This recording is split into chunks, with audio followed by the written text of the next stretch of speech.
अस्सलाम वालेकुम everyone, welcome to my channel. Today we are cooking. आज हम बनाने वाले हैं खुबानी और इमली की चटनी। तो खुबानी को मैंने पानी में भिगो दिया था और इमली की जो है वो गुठलियाँ वो मैंने निकाल ली थी, यानी कि इमली का जो है वो मिक्सचर रह गया है। अब हम खुबानी को जो है करेंगे हीटअप, पानी में बॉईल कर लेंगे और मैंने ये डाल दिया इमली को भी। इसे हम पकाएंगे थोड़ी देर के लिए, फिर हम जो है इसको ब्लेंडर में ब्लेंड कर लेंगे। ये मैंने नमक ऐड किया है और चीनी 2 टीस्पून के बराबर चीनी ऐड करूँगी इसमें। ये है रेड चिली सुरख मिर्चें। अच्छी तरह से इसको थोड़ा पकने देंगे।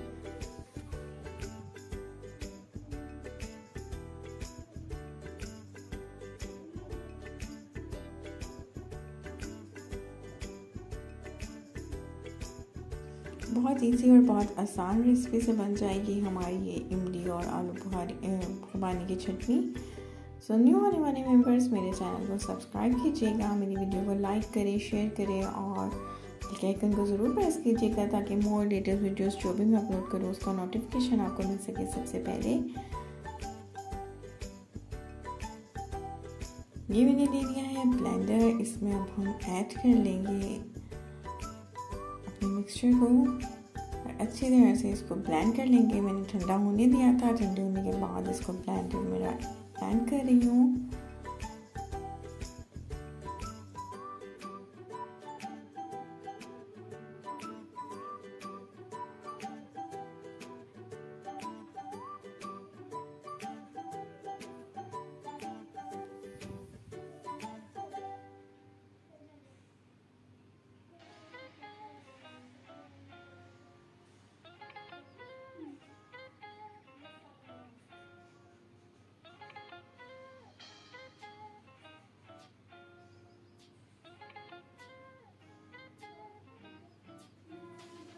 लीजिए हमारी जो है खुबानी वो अच्छी तरह से ब्लेंड हो चुकी है। अब हम इसे पकाएंगे मज़ीद गाढ़ा होने तक, जब तक ये गाढ़ी नहीं हो जाती। मैं ये बना रही हूँ फ्रूट चाट के लिए, पकौड़ों के लिए। आप इसको इजीली जो है वो यूज़ कर सकते हैं, किसी भी चीज़ में जैसे चाहें इसको इस्तेमाल करें। और ये बिल्कुल भी खट्टी नहीं होगी क्योंकि हमने इसमें शुगर ऐड की है। शुगर डालकर ये काफ़ी मीठी हो जाती है। मज़ीद शुगर ऐड कर रही हूँ।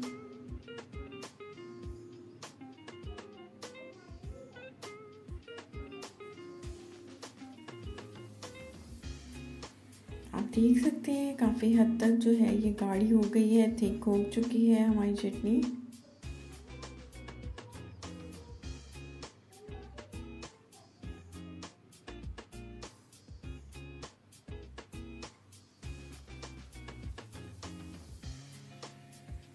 चटनी जो है वो अच्छी तरह से गाढ़ी हो गई है, पक गई है। इसे अब हम डिश आउट कर लेंगे। मैंने लिया है ये बाउल, इसमें मैं ये इसको जो है निकाल लूँगी और इसे अच्छी तरह ठंडा करके फिर मैं फ्रिज में रख दूँगी। आप मैक्सिमम इसको 1 मंथ के लिए इजीली यूज़ कर सकते हैं स्टोर करके। मेरी रेसिपी पसंद आई हो तो प्लीज़ मेरे चैनल को सब्सक्राइब कीजिए, लाइक कीजिए, शेयर कीजिए। अल्लाह हाफ़िज़।